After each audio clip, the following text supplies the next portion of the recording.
ৰাতিপুৱা 8 বজাৰ পৰা ধৰি এতিয়া কেইটা বাজিলে ঘড়ী চোৱাই ৰবা ৰাম 11টা বাজিলেহি দেখিছে মই এজনীক খুৱাওঁ ইজনী উঠে ইজনীক খুৱাওঁ সিজনী উঠে সিজনীক খুৱাওঁ সিজনী উঠাই কৈ মই এইখিনি সময় মই এতিয়ালৈকে ঘৰে খাব পৰা নাই কাম কৰা মানুহজনী কালি আহিছিলেহে আজি আকৌ গাটো বেয়া বুলি কোৱাতে মই মানা কৰি দিলোঁ নিজে বোলো নালাগে আহিবলৈ কাৰণে সৰু বাচ্ছা আছে যিহেতু নহয় জানো বাৰু এই তাইক খুৱাই ল'লোঁ কেনেকুৱা নিচিনা চা ডাঙৰ মানুহৰ নিচিনা দেই মানুহে কয় যে জীৱ ডাঙৰ আহে বুলি পেলাই মোক দেখুওৱা তাইক দেখাব নালাগে তাই যেন তেনে শুইছে একেবাৰে মানে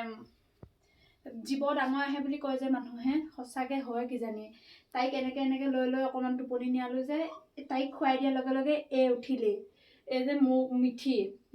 ময়ো যেন তেনে টোপনি গ'ল মিঠি উঠিলে আকৌ এতিয়া টোপনি যাব এতিয়া নহয় খুৱাই দিমগৈ আকৌ তাই উঠিব মোৰ যদি দিনটো এনেকৈয়ে থাকে মই কোনফালে কি কৰিম ভগৱান কাৰ লগত এইটো অভিজ্ঞতা হৈছে ক'বচোন দেই টুইনছ বেবী মাকসকলে